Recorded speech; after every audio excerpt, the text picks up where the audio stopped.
Welcome back to Your Net Worth's Network. I'm your host, Corey McNabb, and this is a networking style podcast where we bring up special guests, learn a little bit about them, learn about their business, and see how we can all work together. My goal in life is to rise to a place of excellence, and I want to bring you with me. So that being said, let's introduce our special guest, Mr. or Dr. Dan Grove. Yeah. I think technically I'm not working now, so I don't have to be doctor right now. Oh, okay. Well, cool. Well, still, I mean, it's kind of cool to call someone doctor, you know. It's funny, I remember when I was graduating medical school, I got so excited because I'm doctor. And then like the first year of internship when it's like 3:00 in the morning and they're like, doctor this, doctor that. And you're like, I don't want to be a doctor anymore. Like, maybe Mr. now, like, stop calling me. I don't want to be doctor. All right. Well, Dan, go ahead and tell me and the audience a little bit about yourself. Yeah. So I'm a West guy, not West Coast. I grew up in Arizona, but I went to medical school in Atlanta, Georgia.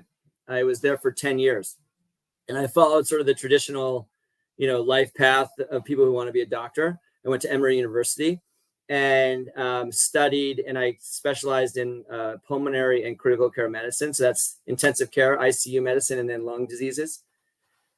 And ended up getting married. I moved to Baltimore because I married a Jersey girl, and a guy from Arizona has a hard time living in New York, New Jersey. So we ended up in Maryland, which is sort of like a compromise. And I joined a practice here. I joined a private practice and worked my way up. I was a junior partner and life was going very well. This was a very cool practice. They had other businesses. People were very sort of entrepreneurial minded. The senior partners were. We had a company that did collections and billing and sleep medicine supplies, and it was great. Then right in the peak of the pandemic, we got a call from the hospitals we worked with. So we had a contract to be the ICU providers for this hospital system. They sent us an email smack dab in the middle of the Delta wave when everything was going crazy in the hospitals, and that said, essentially, you have to come work for us or you're out of the hospitals. So they essentially dropped an atom bomb on our practice. We couldn't function. So we all ended up having to dissolve the practice and join them as employees. And then I went from being sort of part of a private practice where, even though I wasn't a senior member, but I was part of a group that had complete control over the way we delivered our healthcare, right? We can make changes. We could do whatever we needed to make it so that the patients were the best taken care of. Okay. And then what happened was then all of a sudden, bam, right? Like, they drop a bomb on us, right? And everything's out the door. And now I'm a cog in this sort of corporate machine, right? I have to go up 3 or 4 or 5 levels of middle managers to get something to happen. They made a lot of decisions which we were opposed to and backfired. And just the way it happened, I realized that at any moment, there could be a new VP of something, right? Vice president of whatever. And they could come in and just change everything, drop our pay, make us work more, make us see more patients, make us do things we don't want to do. And I said, okay, I need to start thinking about like new avenues of income so that I have a cushion just in case that happens again, right? It's FU money, as they say, so that if they tell me, you got to see more patients, you got to do less, I could be like, forget it. I'm not going to. I'm just going to do less with you guys. And so I got into real estate. I started with bigger pockets, like a lot of people do, like the standard. I read a bunch of books. One thing you learn in medical school is how to sort of absorb large quantities of information in like sort of short periods of time, right? They say medicine is like taking a drink of water from a fire hose. I thought it was more like taking a drink of water from Niagara Falls sometimes, but so I just acquired all this information. I took out a home equity loan. I had some money saved. I started buying properties. I bought 2 houses in Detroit because they were cheap.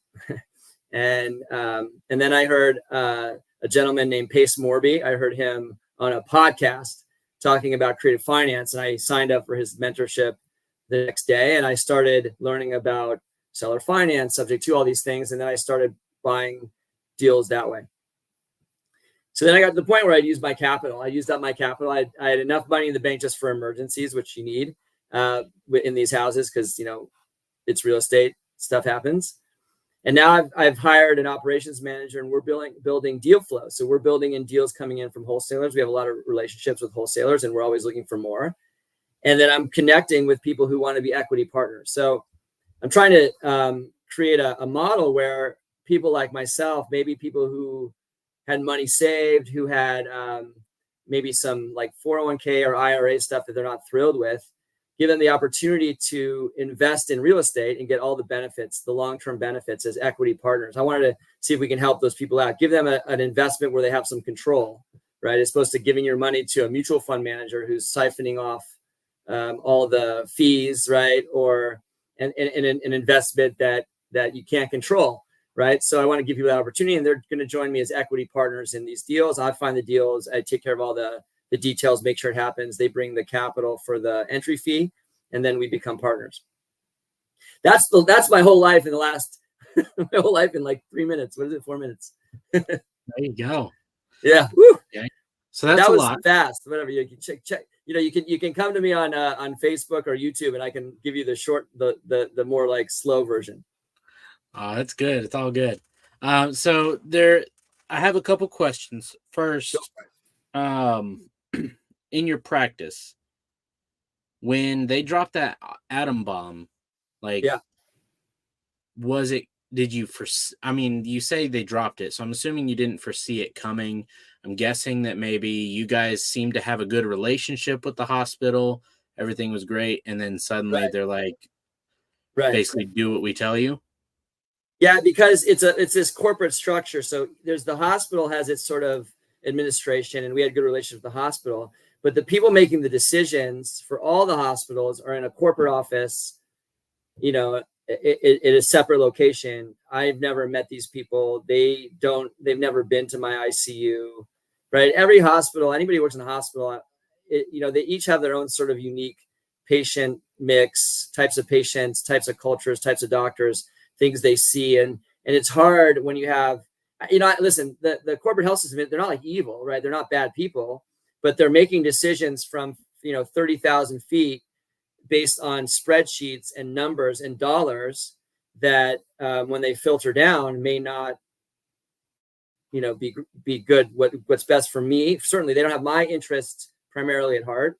And they don't have my patient's interest primarily at heart, right? Because, they don't have to come and talk to those patients every day. If they did, they probably would make different decisions, right? Yeah, I feel like it's maybe like you're trying to restructure a neighborhood and how the roads go and all that stuff from a plane. Yeah. And then when you get on the ground, you're like, oh, that doesn't work. Right. This is the problem that sometimes like big government interventions, this is the problem that big corporations have. It's not like, I don't believe that these folks are like evil people. It's just that whenever you get further and further removed from like the front line, the harder it is for a decision to be sort of more specifically tailored. And the higher up you are, a small change has a much larger impact. Right. And so I didn't like the uncertainty. I didn't like the lack of control.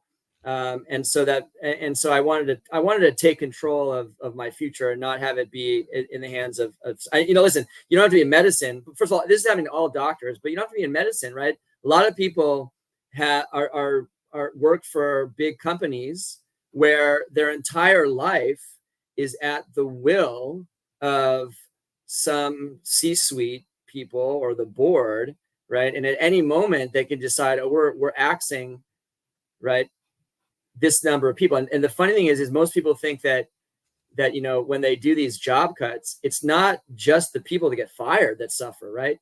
Like everyone else, all the people suffer because the people that don't get fired are living in fear until the cuts come through.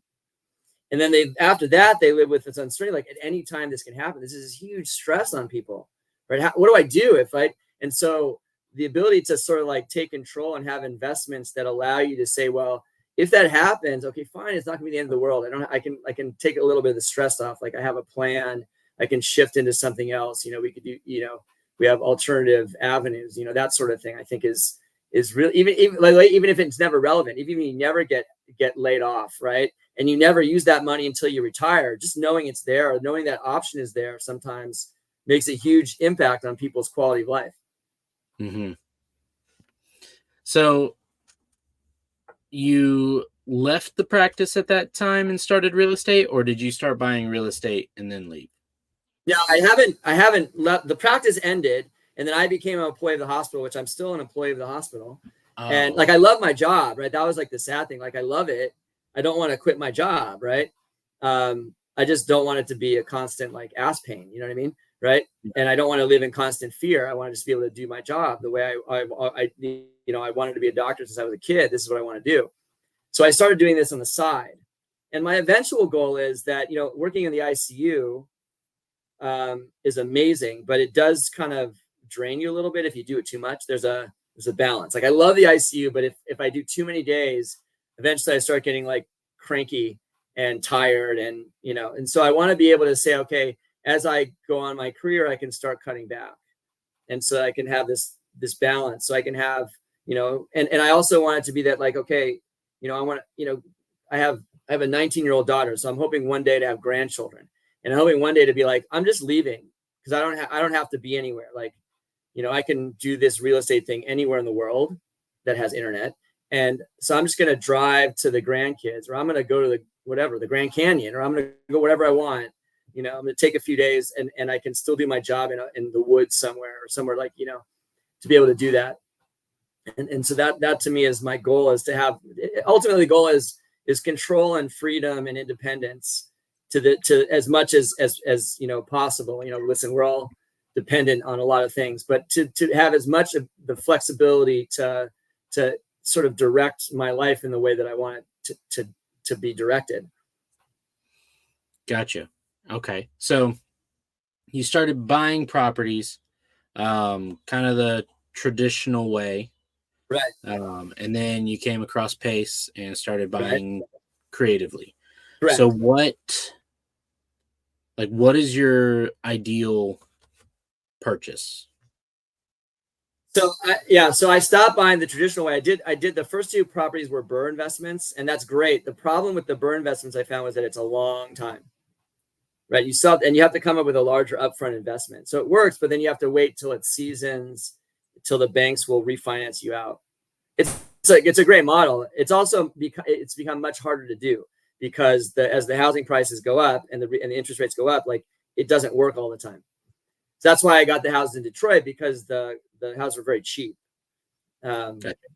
And when you buy houses that are in cities where it's very cheap, that comes with its own sort of baggage, right? It can create difficulties with, a different tenant pool, lower appreciation and stuff like that. So my ideal now is a creative finance deal, and that I can cash flow as a long-term rental. My goal is to find deals that have at least two exit strategies. They don't have to be both good. Like, I like the long-term rental to at least break even, because then you have the backup, sort of the fail safe, that you won't lose money. Now, in reality, my goal as an investor is long-term, right? Cash flow, everybody's excited about cash flow. It sounds cool, like cash is flowing like a river, like it's just flowing, right? But I want to swim on that river. But in reality, wealth building and real sort of success in real estate comes with equity, and equity takes time. Mm-hmm. Right? So equity, you make, if you hold a house for 10 years, you make, probably 3 times, even more than that, 2, 3, 4, 5, 6 times the equity is 6 times, 5 times, whatever it is, depending on the house, what you make from the cash flow. So I want a house that long-term rental at least breaks even, because then I know if I'm able to stay in it without losing money, I'll make it on the back end when we sell them. So a house like that, though, but I'm doing co-living as an exit. I have a short-term rental, long-term rental, whatever. Multiple exits is what I look for, just so you have more options. So the ideal house would be a creative deal, seller finance, sub-2 or hybrid, where the cash on cash returns are decent, right? I don't need super high, but and then where it can have 2 exit strategies, or if it only has 1 extra strategy, to be a long-term rental.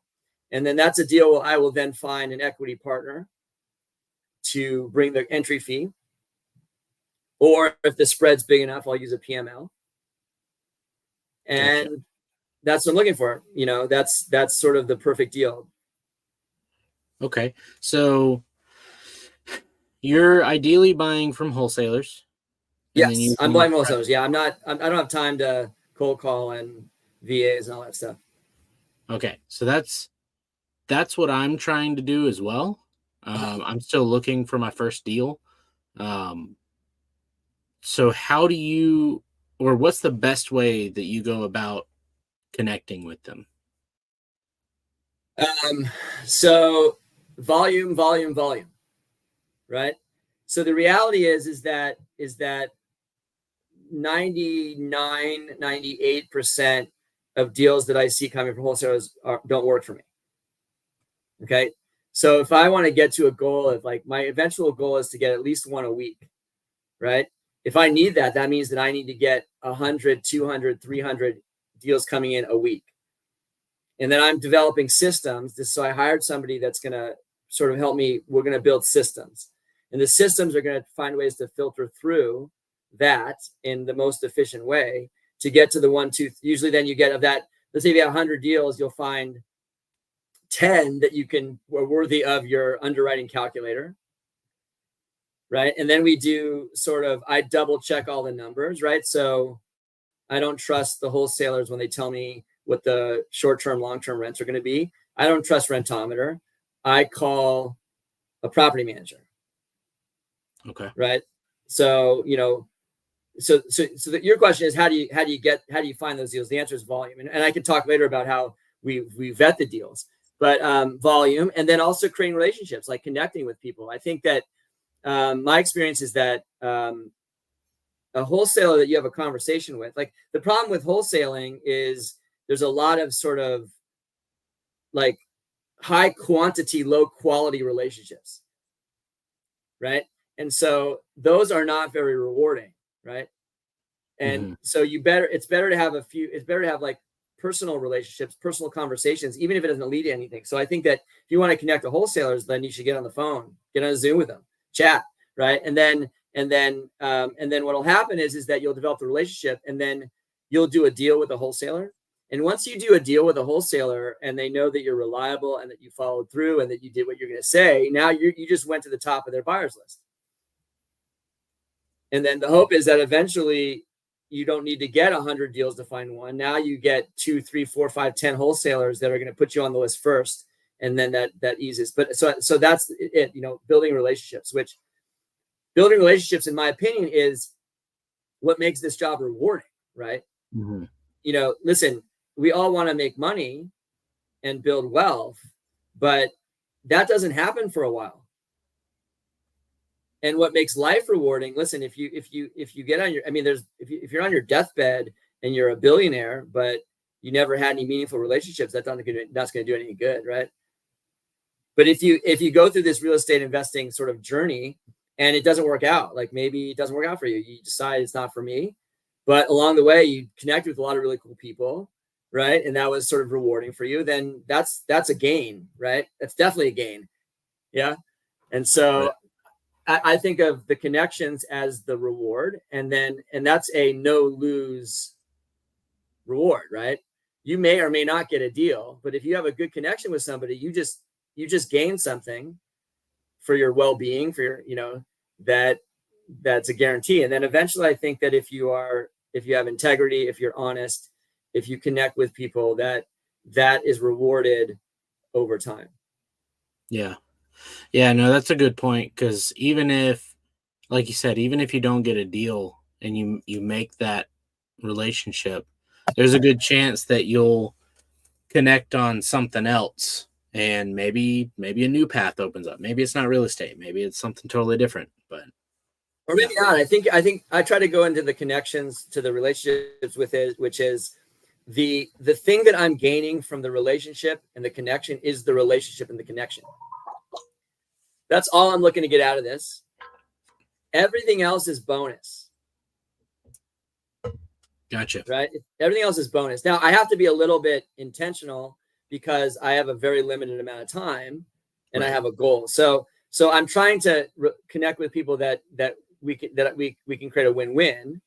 But when I go into that meeting, I'm not thinking what am I going to get out of this person? Because that doesn't make me feel good. And I don't enjoy the interaction. I don't like that feeling, that transactional feeling. So I'm going in thinking, okay, yes, this may work out, but my goal is the connection, and everything else it would be a bonus. Gotcha. Okay. Trying to also being of service, like that's the second goal, is like, how can I help this person? Because that also makes me feel good, right?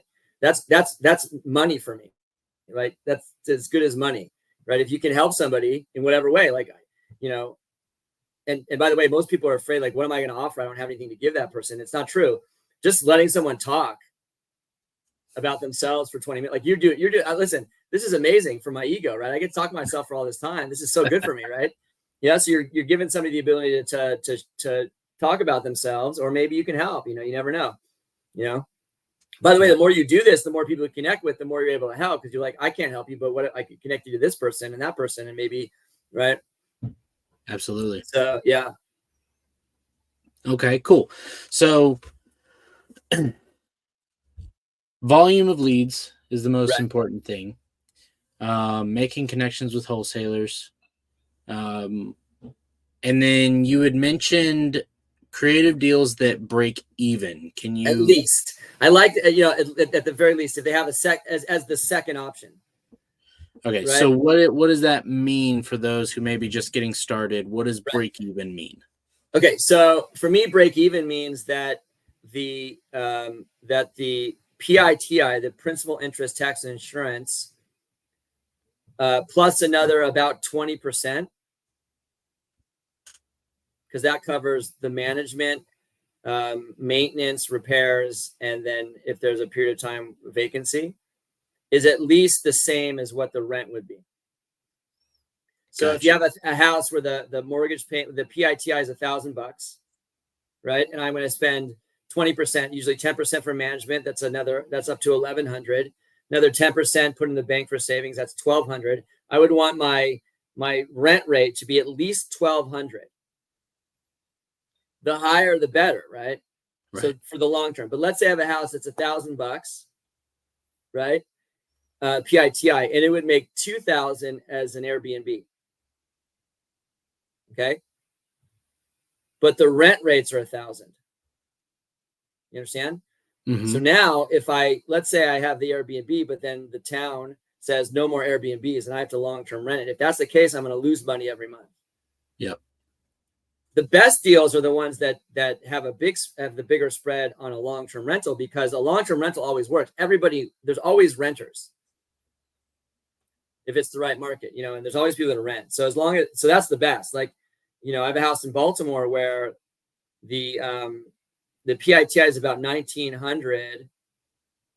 No, it was $1,700, and then it rents for $2,500. So I have room I actually manage it myself because it's so easy, but I have room to add a property manager later, and it has enough money that it makes a few $100 a month. Gotcha. Okay. So someone finds a creative deal that it at least breaks even. Yeah. And they send it over to you. How do you determine whether it's worth going into underwriting or not? So I'll use the quick websites. There's, Rentometer and data.rabu to give me a general idea of, do I think this would work as a short-term rental or a long-term rental? And then I'll look at the location, right, to see if it maybe works for co-living, pad split, co-living. There's other ones as well. And then I'll plug it into you can also go on there's a website called Roomster. Roomster is just like if somebody wanted to rent a room in their house, like if I have a 3-bedroom house that I own and I just want to rent out a second bedroom, I would put it on Roomster. So it's not co-living, but what it does is it gives you an idea about how much a similar room would rent on the market. Gotcha. Okay. So it gives you an idea, a general idea. And then if those numbers, you can do that in 30 seconds to a minute, right? If those numbers work, then I'll start plugging it into I made like a spreadsheet calculator. And we'll see because then you have to see, okay, what's the total investment going to be, right? What's the down payment? What's the assignment fees? What are the closing costs, repair costs, holding costs, right? You got to remember, like, you got to hold this house for, you got to hold this house for 3 months until you get a renter in it while you do whatever. You're paying the mortgage every month. So like all of the costs, I want to say, okay, what would be the return on investment from the cash flow and there's ways also to estimate what the equity will be in 10 years. And we can talk about that later if you'd like. And then I'll see, like, does it work? And then what I want to do, if it plug into the calculator, if the numbers look good, then I'm going to now confirm everything.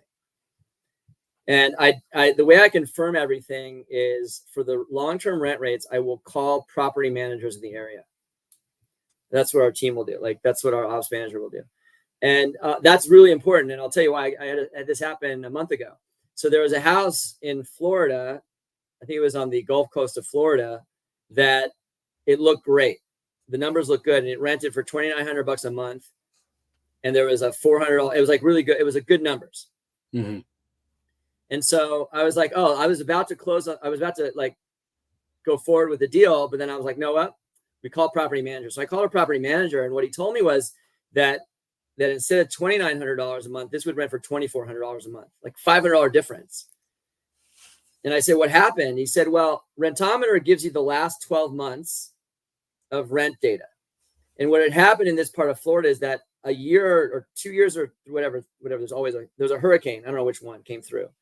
And what happened was all the people in homes who had to move out of their houses while it was repaired moved into long-term rentals, which jacked up the rent rates sort of artificially. All of those people, then their houses were fixed. They went back home, and then demand just bottomed out and the rent rates fell back. And so this went from being a deal to not being a deal. Right. Gotcha. Just like that. And so I'll call the property managers, and then I'm doing this also because if I then close on the deal, I want to have a property manager take care of it. So I'm vetting property managers. I will call people who manage short-term rentals for the same thing. I'll say, hey, can you just look at the pictures? What do you think this would get? Blah, blah, blah. And I had one, there was a deal in Scottsdale that was like, oh, Scottsdale. I was like, ooh, I grew up in Scottsdale, but I grew up in Scottsdale before it was a cool place to go. Like, it was just where we lived. I grew up there. Right. And I grew up in Scottsdale back when like people used to ask me, do you ride a horse to school? Like that's like, and I said, no, but my friend drives a Mustang. Does that count? I don't like, but it was like, it was all desert. Right. Right. And now, but now it's been this explosion in the last, 20 years. And I was like, oh, wow. An Airbnb in Scottsdale, which was exciting for me because I could visit family and and so I was really close because the numbers look good based on the estimates they gave me. I showed it to the STR manager. He's like, time out. First of all, that area was super saturated. And he said, now look at houses that are nearby and what they have. They have like these backyards that are like glorious with these big pools, and the inside's like it's like a spa. Like he's like, and that's getting that numbers. Your house doesn't have that, which means you won't rent it, and you're going to lose money. Okay, so when the wholesaler tells me this is what Air DNA says, you have to be careful. So that's why I ask an expert. Same with midterm rentals, because a property manager, an STR manager, an MTR manager, they're going to know more about what that thing can rent for than anybody. Even like I use a property manager to get me a rent estimate here in Baltimore where I live, because even though I know the city well, right, what something's going to rent for block on this block and that part of town and this part of town, right? We have this issue in there and that. Unless you're doing that every day with hundreds of units, like you just don't know those numbers, And so I always want to confirm all these numbers to make sure before we go forward, Gotcha. Yeah. Okay. So just to recap, make sure I understand it. Someone brings you a deal that they have stated, all right, here's the long-term rent, here's the short-term rent, and here's the PITI. They send that to you, and then you double check it based on online. And then that's like step one. Gotcha. And then if that seems good enough, then you start underwriting it, and then go check with property managers or right. If it's good on the spreadsheet, then we'll start double checking all the numbers. Gotcha. That's when you start. I'll usually have, and then I'll have the house checked, right? Like the way we have the house checked is I'll usually use a handyman. Okay. I like using a handyman. They're usually more available than getting a contractor. A handyman, you'll pay them by the hour. They'll take pictures and videos for you. And if I send a contractor out to the house, they're going to find things to fix because they haven't, even if it's not subconscious incentive to find things to fix. Or the handyman doesn't have that. And if they do have that, it's small things. Right. But a handyman, handywoman, whatever, they know about houses, right? They'll tell you the house is a problem, even if they don't know exactly all how to fix it. But they know enough, especially an experienced one, and you can pay them by the hour. You spend whatever $60 or $100 to get a handyman out there for an hour, hour and a half. It's hugely valuable. Like we had a house in Pittsburgh I was looking at that all the numbers worked. This is like the next stage, right? The numbers were great. And we had pictures from when it was sold 3 years before, 4 years prior, that were amazing on Zillow, these beautiful pictures. And then the current pictures were a little dark, right? Whenever pictures are taken in dark, you got to worry, right? Yeah. So we sent the handyman out there and he said, like, first of all, the plumbing was messed up. The electrical was a problem. You couldn't see in the pictures. And then like, it smelled like cats. Like there's like, and that the tenants had totally trashed it. And the management hadn't, I guess, sort of maintained it. Right. And so it was a no-go because, those things are not necessarily a deal breaker, but the way it was underwritten, we didn't have money in the budget to put $20,000 into fixing all these things. Right. So I always like to have experts. I always rely on experts to make these decisions when we're really thinking about like really doing it.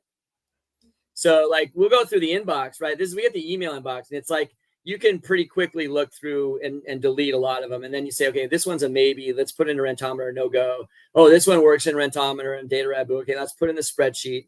Then we double check all the numbers. Okay, it works in the spreadsheet. Now I'm going to confirm everything. That's sort of like it's a funnel. That's the funnel. Gotcha. And so I want as many deals in that funnel as I can get, right? Yeah. Because that's going to increase the yield. Okay.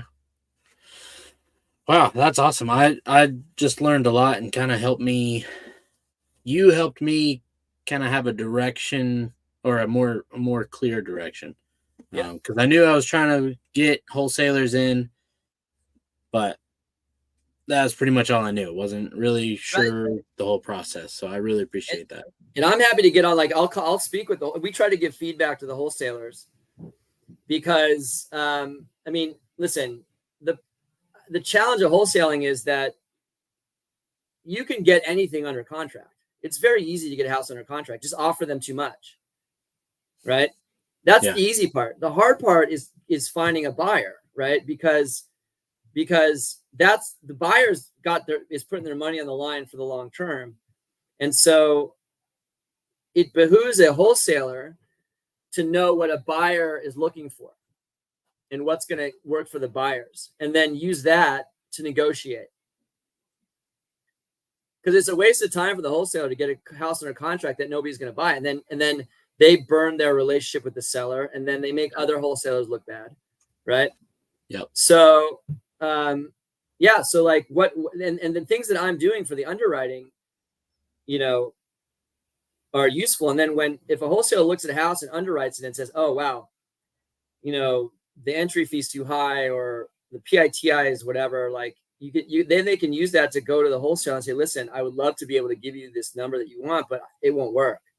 It's got to be here for it to work. And then it's not like, you're not like playing hardball. You're being honest. That's being honest with the seller and saying, I don't think I can sell this at that, and I wish I could, and then you can, as a wholesaler, you can say to the seller, like, we can try, right. Mm-hmm. At this number that you want, but I don't think it's going to work. And then then the wholesaler isn't the bad guy. Right. Right. Because I think that a lot of I don't know what I've never been through wholesaler training. I've only seen it from the buyer side. And it seems to me that they push people to get everything under contract, just get under contract. And that may be true. Like, listen, I don't know. I'm not a wholesaling expert, but it seems to me that if you knew how the underwriting would go and you knew what would be easy for buyers and you use that to negotiate, that would make your job a lot easier, right? Because the wholesaler doesn't make money until it closes. So do you, and you may have just said this and I misheard it, Do you actually walk, like, say you find a wholesaler that's constantly bringing you deals, but maybe they're just off or whatever? Do you actually walk them through your underwriting? Say, hey, look, here's how I underwrite it. Try and, you know, let's teach you so you can do this. Right. I will do that for sure. Yeah. If anybody wants to get on a Zoom, yeah, because for sure, I'm happy to help wholesalers. It's a win-win, right? That's a win for me, win for them. It brings me deals. It brings them, they can be more successful. Hopefully. So yeah, most of the time what we'll do is once we develop the relationship, I'll send me an email. I'll be like, hey, listen, this one, the spread's a little too thin or wouldn't work as a short-term because of this. I'll just email back just so they know, like, I'm not like, I'm taking them seriously. Like, I'm taking these deals seriously, all of them. Every single one that comes to inbox, we're going to look at and take it seriously. Because I'm working on building a group of people who want to invest, right? And get into these kind of deals. I'm trying to help. Like I said, it's all about like everybody wins, right? Yeah. Somebody who invests with us as an equity partner, they get an investment that's better than they were getting before. So they make more money. The wholesaler wins because they get their assignment fee. The seller wins because they get rid of their house because they wanted, which is why they're selling. We win because we obtain an asset for everybody wins. The only people that don't win are the banks, right? Because they don't get their closing costs and points. And the realtors don't win either always. Sometimes we use realtors. Sometimes the realtors win too. But so the banks are doing fine. Like, we don't have to worry about them. I'm not shedding a tear because they're not making money off these transactions, right? They've got plenty of other people they can make money off of. Yeah, and plenty of other ways. They're very creative. Yeah. So what would you say your strengths are in business or just in your personal life? Yeah, so I've always been very good at is sort of absorbing large amounts of information and then communicating it to other people, seeing the vision of how this can fit together. And then I have a motor. Like, when I was a kid, they used to say that I had two speeds: was fast and sleep. So like I have to be constantly moving. So I have a motor, which not everybody has. There's a phrase. you have to get comfortable being uncomfortable. My wife always tells me that I have to get comfortable being comfortable, because I'm like, for me, vacation is we got to go hiking or running, or sitting on a beach to me would be torture. Yeah. I got to be doing stuff. So that's actually a strength in a lot of these things. Weaknesses is maintaining that sort of focus, keeping things going, because the next shiny thing. So it's been a struggle for me, the shiny object syndrome, which over the last 6 months is what I've been focusing on. That's why I started to focus on this one business model, and then setting up systems. And I hired somebody that's going to rein all this in, who is the opposite, right? Who is, more about like systems. And so that's sometimes, and maybe I need to sleep a little bit more too. It's hard to go to sleep. Like, you get like all this stuff spinning in your head. You're like, oh, I want to do this and that. Sometimes it's hard to fall asleep. Oh yeah, no, I agree with that. So that was your strengths, your weaknesses, and then lastly is, what do you need help with that'll make you money in the next 30 days? Yeah, so I would need equity partners. I have a deal right now that I just got under contract in Denver. It's a co-living deal. That's a really good deal in a neighborhood that's gentrifying. 15 minutes from downtown. I've had it check. I've done all the steps. It's been confirmed by property management that it could generate $800 a room. I've had one contractor look at it. I'm getting a bid from another one for making more rooms and stuff like that. And so it will cash flow. The spread is about $2,000 a month, although the expenses are higher, maybe $500 a month of cash flow. But because it's in this area, the return on investment could be, 400% at 10 years. And so I'm looking for somebody to bring 90,000, which is the entry fee, the rehab, and stuff like that, for a return on investment of probably, 350% in 10 years. And then I have another deal. Wholesaler is going to send me in Baltimore. I'm getting a co-living, another co-living manager to look at to see if it would work as co-living also, or maybe just as a long-term rental. So that's, I'm just looking for people who want to invest is what I'm looking for more than anything. That's what I need. Gotcha. Okay, cool. So how can people get in touch with you if they want to invest with you? So that website, Grow Family Investments, has a link to my Calendly. So you can just sign up there. You can reach out on, that's my Instagram. I'm on Facebook as Dan Grove. But on the website also is all the social media links. So if you want to just, it's all sort of that. And I have on that website, I also do I've had some blog posts of explaining basics for people who don't understand real estate. You know, why would you create a finance? Why I don't do fix and flips? Why, you know, all these questions, like a lot of just topics that might interest people if they're looking to educate some of our prior deals and stuff like that. Gotcha. Awesome. Well, Dan, that's all I got. Great. I really appreciate it. You gave me more than I could have even imagined. So thank you. Awesome. I'm glad. So yeah, thank you again for being here. I'm gonna real quick, unless there's something else you want to say, I'll just shoot you to the back and close this thing up. No, I'm doing it's probably, I don't know when this is going to post. I'm doing a Zoom tonight at 8:00. That's going to be live, but that's August 8th. I don't know when this is going to be uploaded. That's going to be sort of explaining a lot of the benefits, a lot of the stuff we talked about here. But I will be getting the recording. So I'm putting the Zoom link in here, but if somebody reaches out to me on the website, then I can send them I can email them a copy of a link to the recording. Okay, great. Awesome. Yeah, this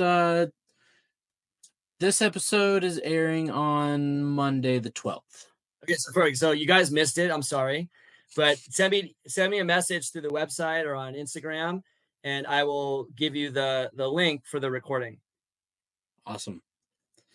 Awesome, Dan. Again, I really appreciate you. And hopefully, maybe in a few months' time, we'll have you back on, see how you progressed, see what's going on. Yeah, for sure. I'd love to. Awesome. Thank you so much. Yeah, thank you. All right, guys, that's our show. Tell me what you thought of Dan. I thought he provided immense value. And I hope you got even just a smidgen of it. All right.